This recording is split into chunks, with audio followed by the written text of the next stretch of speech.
बिल्कुल चुपचाप जापान ने अभी अभी अपनी सबसे नवाचारी तकनीकों में से एक को पेश किया है। लेकिन ये तकनीक जापान में नहीं, यूक्रेन में है और पुतिन के अचानक हवाई हमलों को बेअसर कर रही है।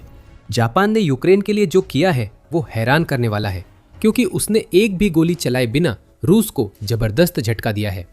जापान को इसकी जरूरत नहीं पड़ी। उसने जो दिया वह यूक्रेन के साथ ऐसे गठबंधन का परिणाम है जिसकी पुतिन ने कल्पना भी नहीं की थी। यूक्रेन के आसमान में रूसी शाहिद टाइप ड्रोन की बढ़ती संख्या के बीच एक बड़ी जापानी कंपनी और यूक्रेन की एक ड्रोन विकास कंपनी में साझेदारी हुई है। करीब 10 साल पहले बनी टेरा ड्रोन कॉरपोरेशन जापान की सबसे बड़ी टेक कंपनियों में है।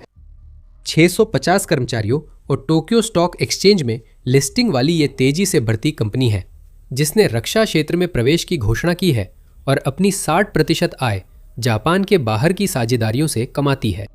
यहाँ यूक्रेन की भूमिका है। खार्किव के फ्रंटलाइन शहर में अमेजिंग ड्रोन नामक कंपनी है। निर्माण के तरीके में यह टेरा ड्रोन कॉरपोरेशन से बिल्कुल अलग है। जहाँ टेरा एक ऐसा बिजनेस था जो मुनाफा कमाने की चाहत से शुरू हुआ था, वहीं अमेजिंग ड्रोन उस युद्ध की आग से बना जिसे यूक्रेन कभी लड़ना नहीं चाहता था। अमेजिंग ड्रोन ने तरक्की की है। 3 साल पहले शुरू हुई स्वयंसेवी पहल अब एक विकसित कंपनी बन गई है जो ब्रेव वन डिफेंस क्लस्टर का प्रमुख हिस्सा है। यह क्लस्टर यूक्रेन के ड्रोन निर्माताओं को बड़ा सोचने और देश की रक्षा के लिए जरूरी चीजें बनाने के लिए प्रोत्साहित करता है। अब अमेजिंग ड्रोन टेरा ड्रोन कॉरपोरेशन के साथ मिलकर एक महत्वपूर्ण तकनीक बना रहा है जो पुतिन की हवाई बमबारी रणनीति को खत्म कर सकती है।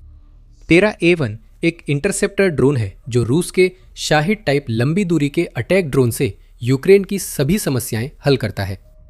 2025 की रक्षा प्रदर्शनी में अमेजिंग ड्रोन के संस्थापक मैक्सिम क्लिमेंको और टेरा ड्रोन के संस्थापक तोरू तुकाशिगा की मुलाकात से बना टेरा A1 ड्रोन रोधी रक्षा एक बेहतरीन मशीन है। 300 किमी प्रति घंटा की टॉप स्पीड और 35 किमी तक की रेंज के साथ यह इंटरसेप्टर ड्रोन रूस के शाहिद ड्रोन से निपटने के लिए जरूरी स्पीड और रेंज देता है। ये एक ही 15 मिनट की उड़ान में शुरुआती निगरानी से लेकर लक्ष्यों का पता लगाने और अंत में इंटरसेप्शन तक पूरे मिशन चक्र को भी पूरा कर सकता है। इस स्पीड को हल्के में मत लीजिए। टेरा A1 में फायर पावर की जो कमी है, क्योंकि ये किसी भी हमलावर ड्रोन की तरह वारहेड नहीं ले जाता, वह उसकी स्पीड से पूरी हो जाती है, जो रूस के आम शाहिद टाइप ड्रोन से 100 किलोमीटर या लगभग 62 मील प्रति घंटा ज्यादा तेज है। ये सिर्फ इंटरसेप्टर नहीं है जो मंडराता है और शाहिद को मारने की पोजीशन लेता है।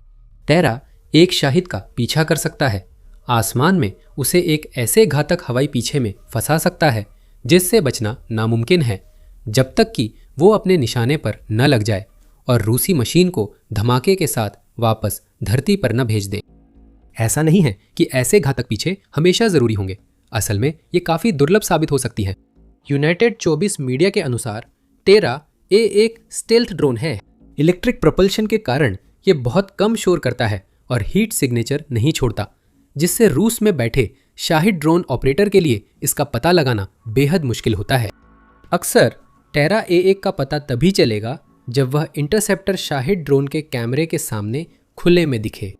अधिकतर मामलों में टेरा एक मंडरा कर लक्ष्य पहचान कर ऑपरेटर को पता चले बिना उसे तुरंत उड़ा देगा। टेरा A1 बिना ऑपरेटर के भी खुद काम कर सकता है। यह एक बुद्धिमान ड्रोन है जो रूस के शाहिद ड्रोनों को बिना किसी व्यापक प्रशिक्षण के उड़ा सकता है, चाहे वह खुद ड्रोन का प्रशिक्षण हो या उसे नियंत्रित करने वाले ऑपरेटर का। यही मामला गंभीर हो जाता है। टेरा A1 को बनाने में सिर्फ $2000 लगते हैं। हमारे साथ रहे, आप जानेंगे इसका महत्व क्या है। फिलहाल ये साझेदारी विकास के शुरुआती चरण में है और अब अगले चरण में बड़े पैमाने पर उत्पादन होगा। टेरा ड्रोन ने टेरा A1 ड्रोन के प्रोडक्शन के लिए अपनी सहायक कंपनी से $10 मिलियन का निवेश किया है। ये पूंजी यूक्रेन के लिए पेसों से ज्यादा फायदेमंद है। जापान में ब्याज दरें लगभग 2% है, जबकि यूक्रेन में करीब 20% है। यहाँ हम देख रहे हैं कि ये निवेश उस सस्ते पैसे का है जो अमेजिंग ड्रोन अपने देश में नहीं जुटा सकता था, और उस पैसे का इस्तेमाल और अधिक टेरा A1 बनाने में किया जाएगा, रूस जितना संभाल सके उससे ज्यादा। अभी उत्पादन धीमा है। एक कर्मचारी रोज 2 टेरा A1 बनाता है, पर अमेजिंग ड्रोन वर्कशॉप्स में कर्मचारियों की संख्या पता नहीं।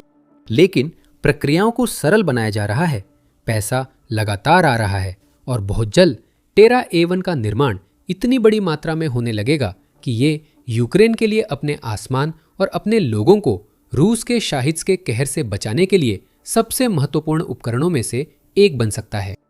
वो विस्तार गोलाबारी के बीच करना होगा और टोकुशिगा जानते हैं कि पारंपरिक फैक्ट्री समाधान नहीं है। ऐसी फैक्ट्रियां निशाना बनती हैं। लेकिन टेरा ड्रोन के संस्थापक के अनुसार यूक्रेनी इंजीनियरों को पता है कि विकेंद्रीकृत उत्पादन और खतरे में काम कैसे करें। हम भी इस तरीके का अध्ययन कर रहे हैं और इस पर विचार भी कर रहे हैं। उस दिखने में साधारण से बयान में हम जो देखते हैं वो ये है कि ये बिल्कुल भी एक तरफा साझेदारी नहीं है।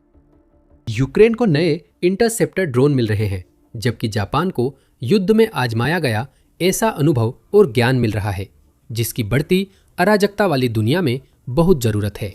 टेरा ड्रोन जापान में यूक्रेनी ड्रोन के उत्पादन पर विचार कर रही है। वहां इन्हें जापान के लाभ के लिए और संभवतः यूक्रेन भेजने के लिए भी बनाया जा सकता है ताकि उन्हें पुतिन की सेनाओं के खिलाफ इस्तेमाल किया जा सके। यहाँ टेरा A1 जितना महत्वपूर्ण है कि यूक्रेन अब एक बड़ी जापानी कंपनी से संबंध जोड़कर जापान के साथ व्यापक रिश्ते बना रहा है। हमने इसके संकेत पहले ही देखे हैं। जापान रूस के खिलाफ युद्ध में यूक्रेन का लगातार समर्थन करता रहा है, हालांकि मुख्य रूप से मानवीय सहायता के रूप में। फरवरी में जापान ने यूक्रेन को युद्ध के दौरान क्षतिग्रस्त हुई उसके कुछ सांस्कृतिक स्थलों की मरम्मत में मदद करने के लिए $3.8 मिलियन देने का वादा किया था। 1 अप्रैल तक जापान ने पीस इन यूक्रेन परियोजना के तहत यूक्रेन को अतिरिक्त $1.3 अरब देने का वादा किया था। फरवरी में संयुक्त राष्ट्र ने बताया कि संयुक्त राष्ट्र औद्योगिक विकास संगठन ने 47 जापानी कंपनियों के साथ अनुदान समझौते पूरे किए, जो यूक्रेन में अपने व्यापार मॉडल और तकनीकें आजमाएंगी। ये 2 शक्तिशाली देशों के बीच बढ़ते संबंधों का संकेत है। अमेजिंग ड्रोन और टेरा ड्रोन का गठबंधन सिर्फ एक उदाहरण है, ऐसे कई हैं। मार्च में यूक्रेन और जापान ने रक्षा उपकरणों और तकनीकों के हस्तांतरण के लिए अंतर सरकारी साझेदारी की तैयारी शुरू की। इसका उद्देश्य दोनों देशों को संयुक्त उत्पादन में मदद करना है, जिससे हथियारों पर केंद्रित स्थानीयकरण परियोजनाएं शुरू होंगी। जापान यूक्रेनी अटैक ड्रोन खरीदने पर विचार कर रहा है, जो इंडो पैसिफिक में तनाव बढ़ने पर उसके आक्रामक शस्त्रागार में अहम होंगे। यूक्रेन के लिए इस तरह की साझेदारियां हथियारों और पैसों की नियमित आपूर्ति सुनिश्चित करती है, जिनका उपयोग वह रूस के खिलाफ अपनी रक्षा के लिए कर सकता है। यूक्रेन अब वैश्विक भू राजनीति में अहम भूमिका निभा रहा है, जो पुतिन के 4 साल पहले यूक्रेन पर हमला करने के फैसले के बिना संभव नहीं था। पुतिन ने सोचा था कि यूक्रेन जल्दी हार जाएगा, लेकिन वह 4 सालों से मजबूती से डटा है। और विडंबना यह है कि पुतिन ने यूक्रेन में जो कुछ भी किया उसका नतीजा सिर्फ इतना हुआ कि एक और भी मजबूत देश बन गया, जिसने ऐसे सहयोगियों से संबंध बना लिए हैं जो कभी नहीं बनते अगर पुतिन वहीं रुके रहते। लेकिन हम इस विषय पर बाद में वापस आएंगे। इससे पहले कि हम ऐसा करें और इससे पहले कि हम ये बताएं कि टेरा A1 यूक्रेन के लिए सीधे तौर पर क्यों महत्वपूर्ण होने वाला है, ये एक त्वरित याद दिलाना है कि आप द मिलिट्री शो देख रहे हैं। अगर वीडियो से लाभ मिल रहा है तो चैनल सब्सक्राइब करें ताकि भविष्य की जानकारी न छूटे। टेरा A1 यूक्रेन के लिए बड़ा वरदान क्यों है? इसका कारण रूस की हवाई रणनीति है। रूस को शाहिद तकनीक मिलने के बाद से वह यूक्रेन को आर्थिक रूप से थकाने की रणनीति अपना रहा है। दूसरे शब्दों में कहें तो रूस लगातार बढ़ती संख्या में यूक्रेन पर ड्रोन के झुंड भेज रहा है, जिसका मकसद यूक्रेन के बुनियादी ढांचे, शहरों और लोगों को पूरी तरह से तबाह करना है। संख्या वाकई डरावनी है। हालांकि अब यूक्रेन उस मुकाम पर पहुंच गया है जहां वो लंबी दूरी के मोर्चे पर रूस को बराबरी से जवाब दे सकता है। सिर्फ मार्च महीने में ही रूस ने यूक्रेन पर 6,462 ड्रोन दागे। युद्ध शुरू होने के बाद पहली बार यूक्रेन ने रूस से ज्यादा मासिक ड्रोन लॉन्च किए। कुल 7,347 लंबी दूरी के ड्रोन दागे। ये यूक्रेन के लिए नया अनुभव है। रूस के लिए हर महीने हजारों ड्रोन लॉन्च करना आम है, जिससे आर्थिक समस्याएं बढ़ रही हैं। लंबी दूरी के ड्रोन हमलों के जवाब में यूक्रेन ने अमेरिका और पश्चिमी सहयोगियों से मिली आधुनिक वायु रक्षा प्रणालियां जैसे पैट्रियट यूनिट्स इस्तेमाल की। पैट्रियट यूक्रेन के लिए रूस की बैलिस्टिक मिसाइलें रोकने में बेहद जरूरी प्रणाली है, लेकिन एक एंटी ड्रोन रक्षा प्रणाली के रूप में पेट्रियट लगभग बेकार है। इसका पेट्रियट की क्षमताओं से कोई लेना देना नहीं है, बल्कि ड्रोन के खिलाफ पेट्रियट का इस्तेमाल करने में आने वाली भारी लागत से जुड़ा है। काउंसिल ऑन फॉरेन रिलेशंस के अनुसार रूस को एक शाहिद प्रकार का ड्रोन बनाने में करीब $35,000 लगते हैं। यूक्रेन को एक advanced patriot missile interceptor $40 lakh का पड़ता है। ये समझने के लिए आपको कोई अर्थशास्त्र का जीनियस होने की जरूरत नहीं है कि पेट्रियट रूस के ड्रोन से निपटने के लिए सही हथियार नहीं है। अगर मार्च में यूक्रेन के पास सिर्फ वही सिस्टम होता तो उसे 100% इंटरसेप्शन रेट हासिल करने के लिए $25.8 अरब से ज्यादा खर्च करने पड़ते। बिल्कुल, ये खर्चा हास्यास्पद है।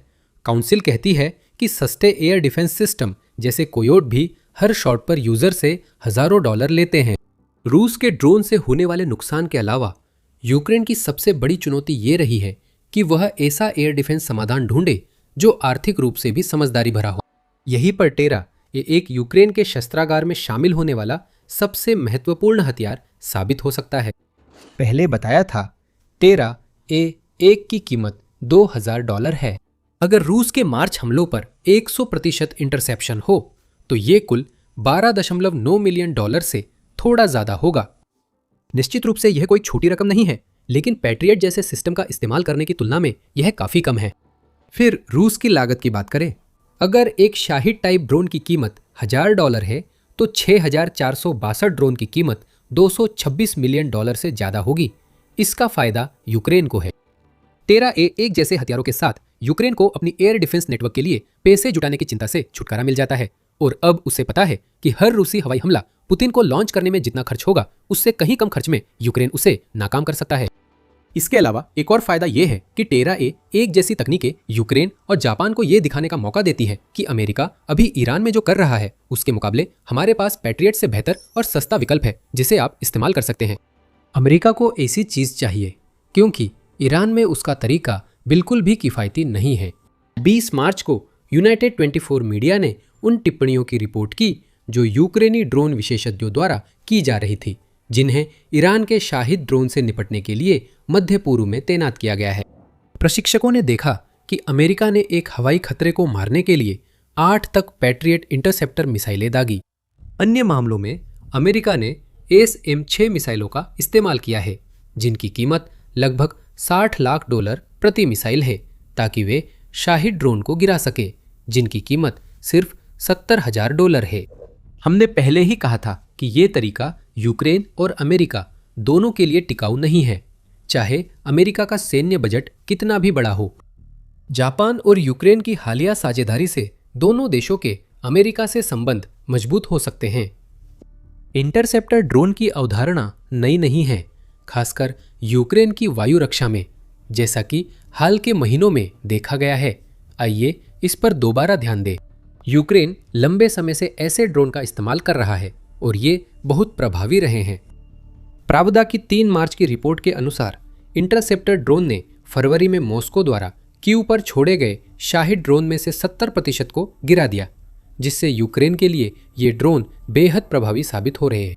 यूक्रेन में इंटरसेप्टर रूस के 30% हमलावर ड्रोन को गिराने के लिए जिम्मेदार है।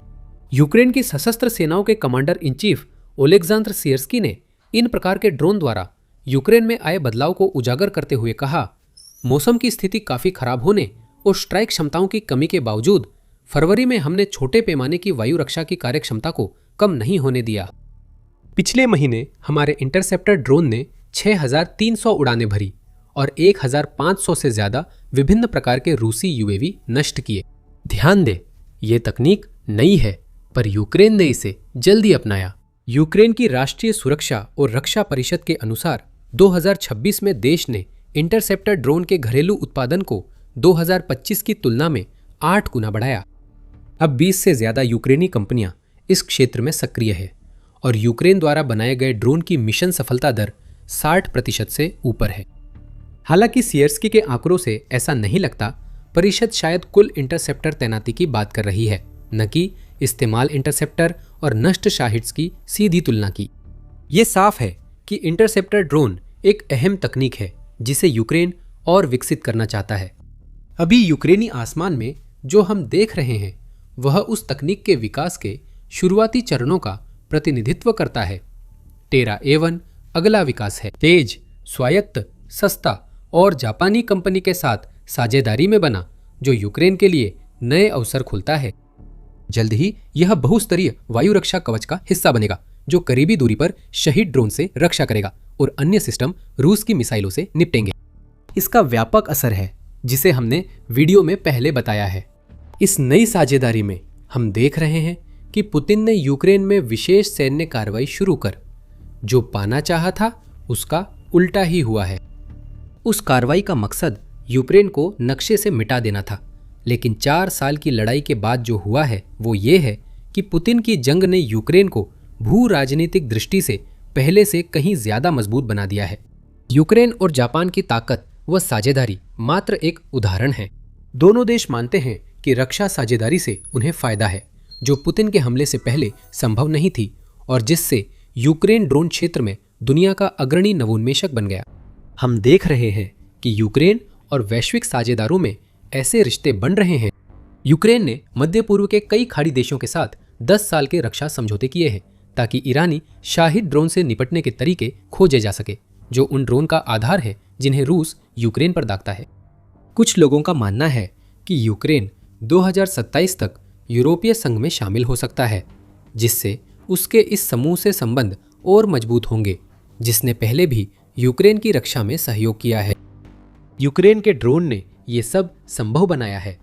सऊदी अरब और कतर जैसे देश पहले कभी भी रक्षा मामलों में यूक्रेन के साथ साझेदारी करने के बारे में नहीं सोचते। उन्हें इसकी ज़रूरत ही महसूस नहीं होती थी। यही बात जापान पर भी लागू होती है।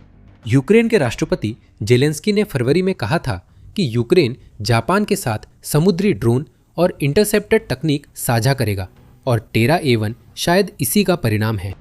इन सभी देशों के पास आधुनिक सैन्य तकनीक थी, या तो उन्होंने खुद विकसित की थी या फिर अमेरिका जैसे साझेदारों ने उन्हें उपलब्ध कराई थी। लेकिन अब यूक्रेन इन सभी की योजनाओं में अहम भूमिका निभा रहा है। अजीब तरह से पुतिन ही इसके पीछे है। उनके युद्ध ने यूक्रेन को भू राजनीतिक रूप से मजबूत किया है। ये मजबूती ऐसे समय आई है जब पुतिन के शासन में रूस का वैश्विक प्रभाव सबसे कमजोर है। 2026 में पुतिन ने देखा कि वेनेजुएला के पूर्व तानाशाह निकोलस मादुरो को हटा दिया गया, एक सहयोगी कम हो गया। ईरान में मची अफरा तफरी ने रूस को अली खोमेनी के रूप में एक और सहयोगी से हाथ धोना पड़ा। हालांकि हमें अभी भी इंतजार करना होगा कि ऑपरेशन एपिक फ्यूरी शासन परिवर्तन में कितना सफल होता है, जो रूस के खाड़ी क्षेत्र में प्रभाव को पंगु कर देगा, ठीक उसी समय जब यूक्रेन की स्थिति उस क्षेत्र में अब तक सबसे मजबूत है। रूस पर अब उसके हथियारों के लिए भी भरोसा नहीं किया जा रहा है, क्योंकि वह यूक्रेन में अपने उपकरणों के भंडार को तेजी से खत्म कर रहा है और हर गुजरते दिन यह साबित हो रहा है कि उसके हथियार वैसे नहीं हैं जैसे उन्हें प्रचारित किया गया था। उसके पहले के और भी ज्यादा खरीदार अब दूसरे आपूर्तिकर्ताओं की ओर रुख कर रहे हैं। मॉस्को टाइम्स ने 9 मार्च को बताया कि रूस का हथियार निर्यात 5 वर्षों में 64% घटा है। ये सिर्फ इसलिए नहीं है कि रूस को अपने बनाए हुए हथियारों की ज्यादा जरूरत है। भारत और चीन जैसे ग्राहक भी अब कम खरीद रहे हैं। इस दौरान यूरोपीय संघ के देश, जिनमें यूक्रेन भी शामिल हो सकता है, रूस से 4 गुना ज्यादा हथियार बेच रहे हैं। जापान का टेरर एक यूक्रेन के लिए बहुत बड़ा साबित होगा। एक नया प्रकार का इंटरसेप्टर ड्रोन उस देश के लिए बेहद स्वागत योग्य है जो रूस के लंबी दूरी के हमलों से निपटने के लिए इन किफायती हथियारों पर तेजी से निर्भर होता जा रहा है। पर व्यापक निहितार्थ पुतिन को चिंता में डालना चाहिए। इस समझौते से जापान और यूक्रेन रक्षा में और करीब आ गए हैं। इसी बात का जिक्र यूक्रेन व अन्य देशों के लिए भी किया जा सकता है। पुतिन देख रहे हैं कि रूस का प्रभाव घट रहा है और यूक्रेन का बढ़ रहा है। हर पकड़ा गया शाहिद ड्रोन क्रेमलिन को सच्चाई दिखाएगा। हर टेरर A1 की उड़ान पुतिन को याद दिलाती है कि जापान यूक्रेन के साथ है। शायद पुतिन यूक्रेन और जापान के नए इंटरसेप्टर ड्रोन पर उतना ध्यान न दे जितना जरूरी है। रूस की युद्ध मशीन संघर्ष कर रही है क्योंकि यूक्रेन उसे जड़ से तोड़ रहा है। यूक्रेन रूस की अग्रिम पंक्तियों को आसानी से काट रहा है और इंटरसेप्टर ड्रोन रूस के विनाश की ओर ले जाने वाली कहीं बड़ी तस्वीर का सिर्फ एक हिस्सा है। अगर आप और जानना चाहते हैं तो हमारा वीडियो देखें, और अगर आपको ये वीडियो पसंद आया हो तो द मिलिट्री शो को सब्सक्राइब करना न भूलें ताकि आप यूक्रेन युद्ध पर हमारी और रिपोर्टें देख सके। और देखने के लिए धन्यवाद।